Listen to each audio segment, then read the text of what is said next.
말씀을 가지고 모든 상황 속에서라는 제목으로 하나님의 말씀을 증거하도록 하겠습니다. 성경을 통하여서 예수 그리스도를 믿는 사람들을 세상에서는 그리스도인이라고 부릅니다. 다른 말로는 신앙인이라고도 불리기도 합니다. 믿음이라는 단어는 보통은 일반적으로 종교에서도 쓰이고 일반적인 의미도 내포하고 있지만, 신앙이라는 단어는 특별히 종교적인 의미로만 쓰인다라고 이해를 하시면 됩니다.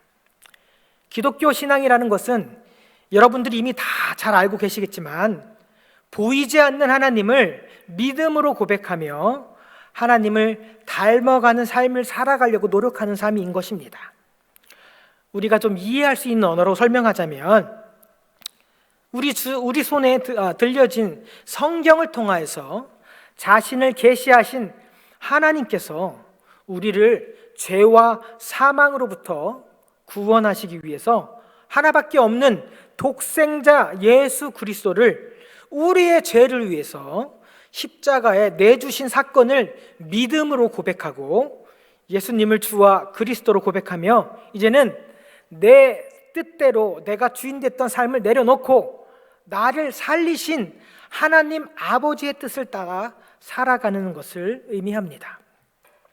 우리 웨슬리 성도님들은 이렇게 믿고, 그리고 아버지의 뜻을 따라 살고 계신 줄 제가 믿습니다. 자, 문제는 우리가 이런 성경을 토대로 한 그 믿음을 고백하는 신앙을 가지고 이제 각자의 삶 속에서 신앙 생활을 하고 있는데, 내가 믿고 있는 이 신앙대로 우리의 삶 속에서 신앙생활을 하다 보면 내가 알고 있는 이 신앙과 내가 살아가고 있는 이 삶 가운데 괴리를 느끼게 된다는 겁니다.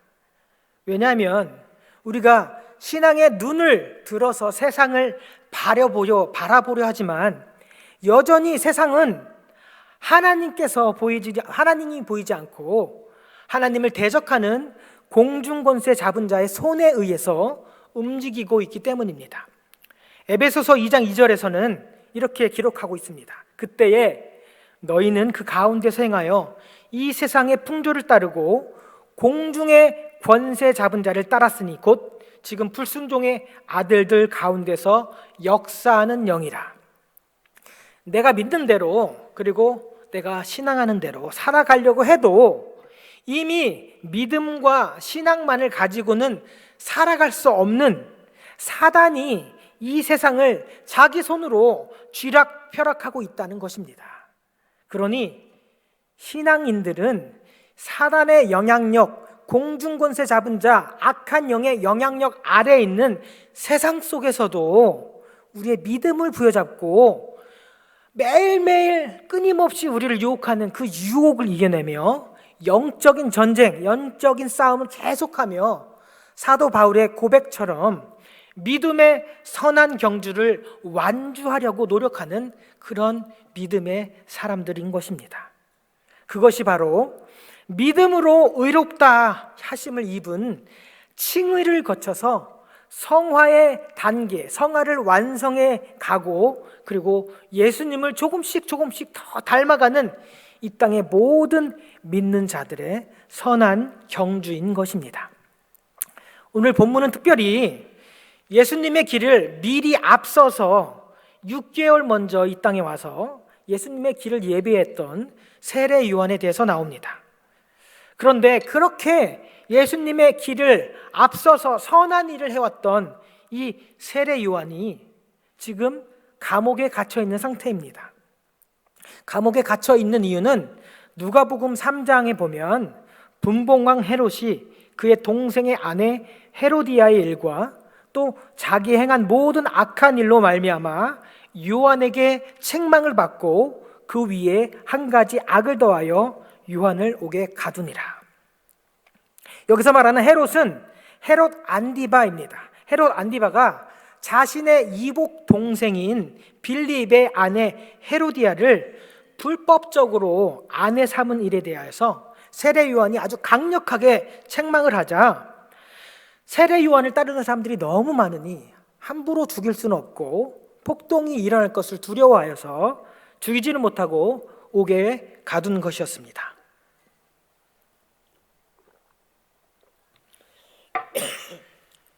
죄송합니다. 지금은 비록 옥에 갇혀 있지만 세례 요한은 예수님이 오실 길을 마지막으로 예배했던 구약의 마지막 선지자라고 성경이 기록하고 있습니다.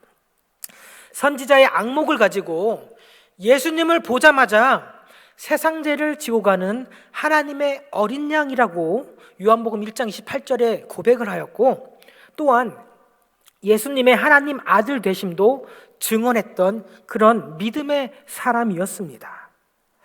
마태복음 3장에 의하면 세례 요한은 광야에서 회개하라, 천국이 가까이 왔느니라, 그리고 이미 도끼가 나무 뿌리에 놓였으니 좋은 열매를 맺지 못하는 나무마다 찍혀 불에 던져지리라.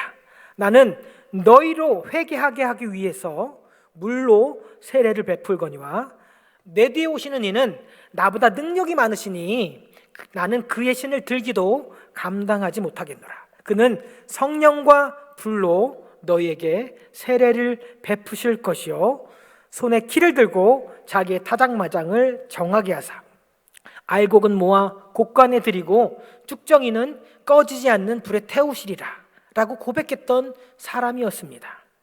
이렇게 임박했던, 이제 곧 임할 하나님의 나라를 전하면서 회개하지 않으면 좋은 열매를 맺지 아니하는 나무마다 찍혀서 불에 던져질 것이다. 그리고 알곡과 쭉정이를 골라서 쭉정이는 영원히 꺼지지 않는 불에 태우실 거라는 심판의 아주 강력한 메시지를 던졌던 선지자였습니다. 그리고는 얼마 되지 않아서 세례 요한은 그 헤롯 안디바의 그 불미스러운 아내 삼은 일을 가지고 그것 때문에 감옥에 갇히게 되었습니다. 그렇지만 옥중에서도 그가 간절히 기다렸던 그 메시아 그리스도이신 예수님의 행적을 자신을 따르던 제자들을 통하여서 계속해서 주의 깊게 살피고 있었습니다. 그런데 성경을 조금만 읽었다 하는 사람들은 누구나 다 알고 있는 이 세례 요한에 대해서 성경을 조금만 더 깊이 살펴보면 세례 요한이 전했던 그 복음과 예수님께서 전했던 그 복음이 조금은 다르다, 결이 다르다는 것을 알 수 있습니다. 세례 요한은 천국이 가까이 왔으니 회개하라, 심판이 임박했으니 회개하라, 그렇게 임박한 하나님의 나라의 도래를 간절히 기다리면서 이제 심판이 곧 이르렀으니 너희들 심판이 오면 우리 유대인들을 그렇게 압제하던 로마인들을 이제 하나님께서, 예수 그리스도께서 심판하셔서 곧 우리가 이렇게 압제받던 우리들은 자유를 얻게 될 것이며 유대 민족을 압제하던 그 로마는 이제 곧 멸망하게 되고 우리가 잃어버렸던 이스라엘, 그 다윗의 왕국을 그리스도 메시아께서 다시 회복하실 것이다 라는 심판의 강력한 메시지를 세례 요한은 전했습니다. 절박하고 아주 임박한 메시아의 심판을 강조를 하고 있었습니다. 그러니 때로는 독사의 자식들아 하면서 바리새인들을 비판하였고, 동생의 아내를 권력을 쥐기 위해서 너 이혼해야 된다 이렇게 계속 끈질기게 이혼하라고 해가지고 빌립이 이혼을 하고 다시 그 아내를 이 헤롯이 아내로 삼았다는 것을 이 세례 요한은 강력하게 비판하였던 것입니다. 왜냐하면 이제 심판이 곧 다가올 것이니 모든 거짓과 불법들이 그 하나님의 공의로운 심판 앞에 낱낱이 드러나게 될 것이며, 내가 비록 그 심판을, 정직을, 회개를 외쳤다 할지라도, 옥에 갇혀 있다 할지라도 이제 심판이 임하면 나처럼 하나님의 나라를 위해서 정말 회개를 외쳤던 정말 선지자들은 금방 옥에서 풀려나게 되고, 이 이스라엘, 지금 로마의 압제를 받고 있는 이 이스라엘은 메시아가 다시 오심으로 인해서 잃어버렸던 다윗 왕국을 회복할 것을 굳게 믿고 있었기 때문입니다. 그렇기에 자기가 그토록 기다렸던 하나님의 아들 예수님, 예수 그리스도가 이 땅에 오자마자 세례 요한은 이제 곧 하나님의 심판이 이르겠구나, 그렇게 굳건히 믿고 있었다는 거죠.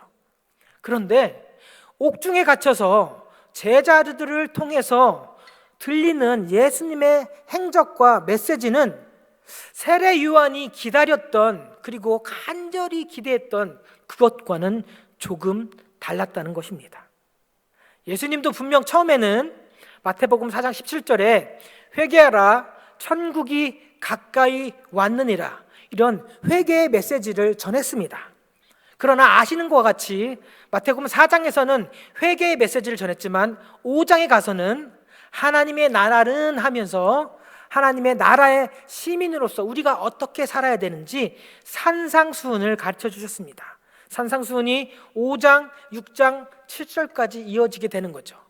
산상수훈의 그 메시지의 핵심 포인트는 뭐죠? 너희는 하나님의 자녀니 하나님을 사랑하고 이웃을 사랑해야 된답니다. 이웃을 누구까지 사랑하냐면 원수까지 사랑해야 된다는 것이 산상수훈의 메시지입니다.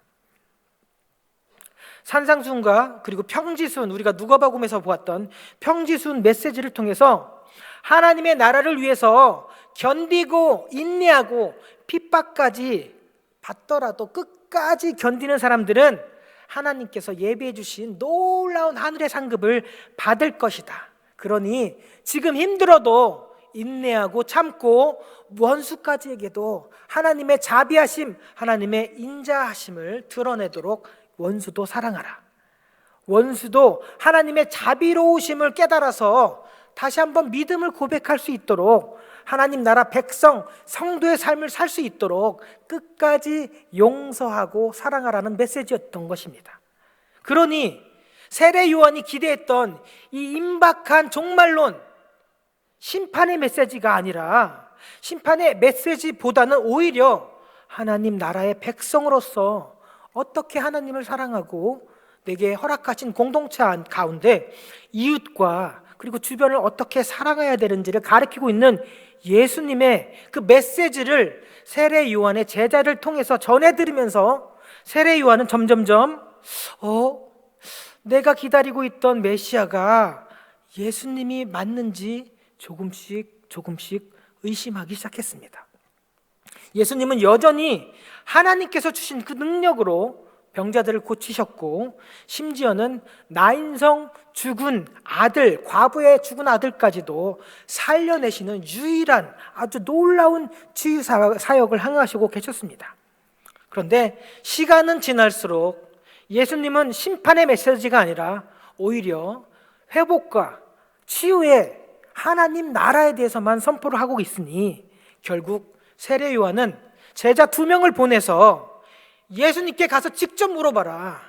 예수님께서 오실 그이가 당신이니까, 아니면 우리가 다른 사람을 기다리오리까. 점점점 예수님에 대한 확신은 줄어들고 기어코 제자들 2명을 따로 떼어서, 아니 우리가 기다렸던 그 심판주 메시아 그리스도가 맞습니까? 라고 하며 물어보게 된 것이었죠. 분명 세례 요한도 처음에는 예수님을 세상 죄를 지고 가는 하나님의 어린 양이라고 고백하였습니다. 그리고 기억하시죠? 세례 요한이 요단강에서 예수님께 세례를 베풀 때 하늘에서 성령이 비둘기처럼 임하였고 들리는 음성이 있어서 뭐라고 하셨죠? 이는 내 사랑하는 아들이라 내가 너로 인하여 기뻐하노라. 분명 하나님의 음성까지도 들었던 세례 요한이었는데, 아니 어찌 우리가 지금 다른 사람을 기다려야 됩니까? 라고 의심하는 상황에까지 이어지게 되었을까요? 세례 요한이 예수님을 오해하고 의심하게 된 이유는 다른 것이 아니라 바로 세례 요한의 환경이 그렇게 만들었다는 것입니다. 세례 요한은 지금 어떤 환경에 처해 있지요? 지금 세례 요한은 감옥 창살 안에 갇혀 있는 상태입니다. 감옥에 갇히기 전에만 해도 세례 요한은 두려움이 없었습니다. 자기 목숨을 죽이기도 살리기도 할 수 있는 헤롯 왕에게 대해서도 당신은 불법으로 이복 동생의 아내 헤로디아를 취했습니다. 그것은 잘못됐습니다. 그렇게 강력하게 회개의 메시지를 전했던 그런 담대한 사람이었습니다. 광야에서 엘리야처럼 석청과 메뚜기만을 먹으면서 하나님 나라가 임했으니 회개하라, 곧 회개하라 라고 아주 외쳤던 선지자였습니다. 그런데 이렇게 강직하고 두려움을 몰랐던 이 세례 요한이 갑자기 왜 이렇게 변했던 것일까요? 세례 요한이 믿고 있던 그 메시아는 하나님 나라가 오고 메시아의 심판이 이루어질 것이면 모든 사람이 각자 자기의 행위대로 심판을 받게 될 것이고, 회개하지 않은 사람들, 불의를 행한 사람들마다 이제 뽑혀져서 이제 영원히 꺼지지 않는 불에 던져질 것이다라는 것을 믿고 있었습니다. 회개를 선포하다 감옥에 갇혔다 할지라도 메시아가 오면 이렇게 회개의 메시지를 전했던 나는, 억울하게 갇힌 나는 이제 심판과 함께 자유를 누릴 거라고 기대하고 있었던 것이었습니다. 마치 수일, 수달, 곧 하나님의 임박한 종말 메시아의 심판이 있을 걸 믿고 있었으니 내 목숨을 쥐고 있는 분봉왕 헤롯이라 할지라도 불법으로 이복 동생의 아내를 취했으니 회개하라. 그래야지만 하나님 나라에 갈 수 있다라고 담대하게 외칠 수 있던 것이죠. 그러나 그가 그렇게 간절히 기다렸던 임박할 심판은 오지 않고 있습니다. 그러니 점점 불안한 마음에 제자들에게 예수님의 행적과 메시지가 어떠한지 가서 보고 다시 내게 알려달라고 부탁을 한 것입니다. 그렇게 간절히 외쳤던 심판은, 그리고 그렇게 뜨거운 불의 심판은 점점 더디게 오고, 예수님의 메시지는 심판의 메시지에서 사랑의 하나님을 전하고 있으니 점점점 세례 요한은 의심할 수밖에 없는 것이죠. 예수님이 그리스도가 맞는 것일까? 아니, 분명 내가 보았고 성령이 하늘로부터 비둘기처럼 임하는 것을 내가 두 눈으로 보았고, 하나님의 음성이 있어서 이는 내 사랑하는 아들이라 내가 너로 기뻐하노라, 하나님의 음성까지 들었는데 도대체 왜 심판은 오지 않는 걸까? 점점점 기억력은, 눈으로 보고 귀로 들었던 기억력은 희미해져 가고, 나는 감옥에 갇혀 있고 심판은 오지 않고, 그렇다면 예수님이 진정한 메시아라면 심판이 있어야 되는데, 심판이 없다면 예수가 그리스도가 아닐 수도 있겠다. 심판이 있어야 되는데 지금 심판이 없으니, 그렇다면 우리가 예수님이 아닌 다른 사람을 메시아로 기다려야 할 수도 있겠구나, 이런 결론에까지 이르게 된 것입니다. 감옥에 갇혀 있는 초라한 자신의 신세, 감옥이라는 이 상황에만 집중하다 보니 예수님을 제대로 보지 못하고 상황만 보게 되는 것이죠. 억울하게 하나님 나라의 이 회개, 복음을 외치다가 감옥에 갇힌 이 자신의 초라한 모습을 보게 되니, 아니, 내가 풀려날 수 있는 방법은 하나님의 심판밖에 없는데 나를 이렇게 억울하게 감옥에 가둔 저 나쁜 사람들이 불의 심판을 받아야 될 텐데 기다리는 심판이 오지 않고 있으니, 그러면 예수님이 그리스도가 아니다라는 의심을 하게 된 것입니다. 감옥이라는 상황이, 세례 요한을 둘러싸고 있는 환경이, 세례 요한이 직접 보고 들었던 하나님의 음성도, 성령이 비둘기같이 임했던 기억도 무의미하게 만들어버린 것입니다. 자신의 현재 상황이 예수님의 심판의 때를 결정해야 되고, 마치 지금 심판을 행하지 않으면 예수님이 메시아가 아니라는 추측과 신념을 낳아버린 것입니다. 내 눈앞에 펼쳐진 상황, 감옥에 갇힌 내 초라한 신세, 이 심판과 내 상황에 초점을 맞추다 보니 그러면 심판이 없으면 예수는 그리스도가 아니다. 하나님의 음성도 성령의 비둘과 같이 임했던 모든 기억도 다 부질없는 거다. 왜냐하면 심판이 있어야 진짜 그리스도라는 엉뚱한 믿음을 만들어버린 것입니다. 그러나 우리는 성경을 통해서 다 알고 있습니다. 하나님의 심판은 언제 옵니까? 도둑같이 임하는 겁니다. 아무도 모르게 임하는 것이었습니다. 그래서 누구도 심판을 위해서 착한 척, 의로운 척, 그리고 사랑하는 척 할 수 없게끔 만드는 것입니다. 만약에 사입이나 이단들의 말대로 몇 날 며칠 몇 분에 심판이 확실히 임한다 하면 어떤 사람이 1년 뒤에 임할 심판을 위해서 지금부터 회개하고 엎드려 기도만 하겠습니까? 한 일주일 전부터 심판이 오기 전, 저 같으면 일주일 전이면 될 것 같습니다. 물론 우리 권사님들은 1년 전부터 기도하고 준비할 수도 있겠지만 한 일주일 전부터 내가 좋아하던 이 주색 잡기를 다 끊고 진심으로 회개하고 기도원에 들어가서 이전에 모든 죄를 회개하면서 기도하면 되겠지요. 그런데 인간인 우리는 그 날과 때와 시를 알 수 없다라는 겁니다. 언제 예수님께서 다시 오실지 아무도 모르기 때문에 우리의 머리로, 우리의 통밥으로 지금은 안 오시니까 사랑하는 척, 믿는 척 안 해야지, 이래다가 어느 날 갑자기 불현듯 하나님께서 심판하시면 하나님을 속일 수 없다는 것이지요.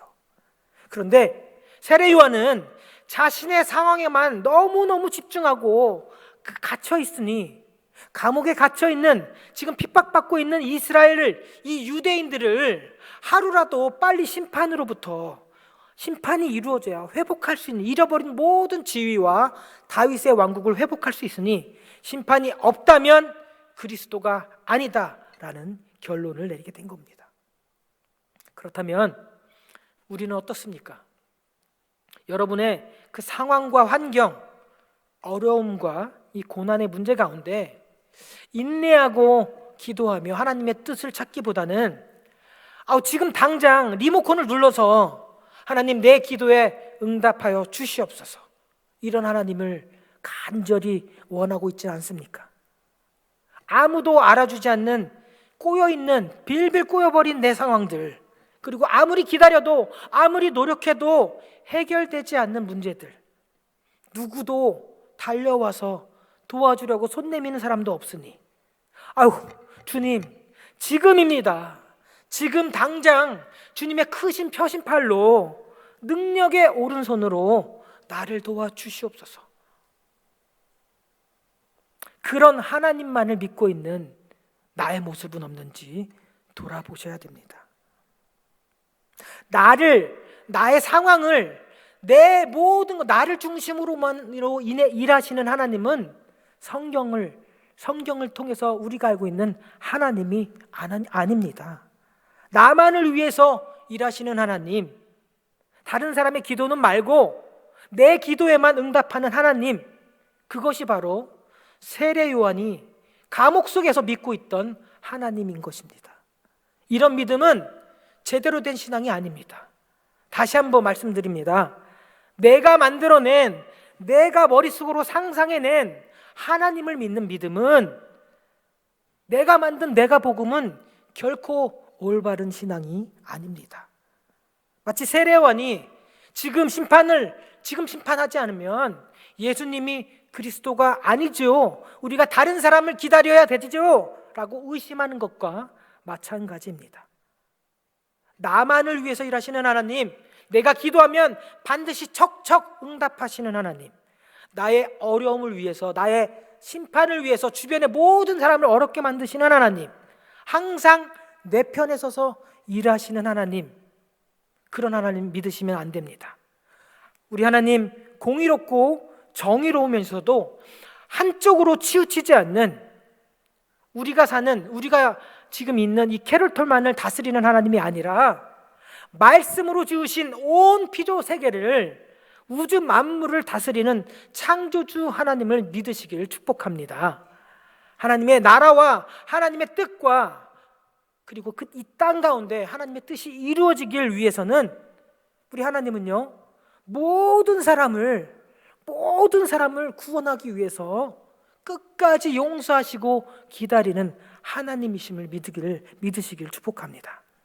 그러기에 지금도 우리 하나님은요, 우리가 만들어낸 하나님, 성경을 보지도 않고 대충 내가 알고 있는 하나님을 쥐어짜서 만들어낸 내가 복음에 나와 있는 하나님을, 그런 하나님을 바라보는 시선을 원치 않으시고, 지금도 심지어 이유 없이 수많은 사람들의 목숨이 희생되는 죽을 수밖에 없는 그런 전쟁 같은 상황에서도 우리는 하나님의 마음과 뜻을 헤아리기 위해서 끝까지 기다리면서 기도해야 되는 것입니다.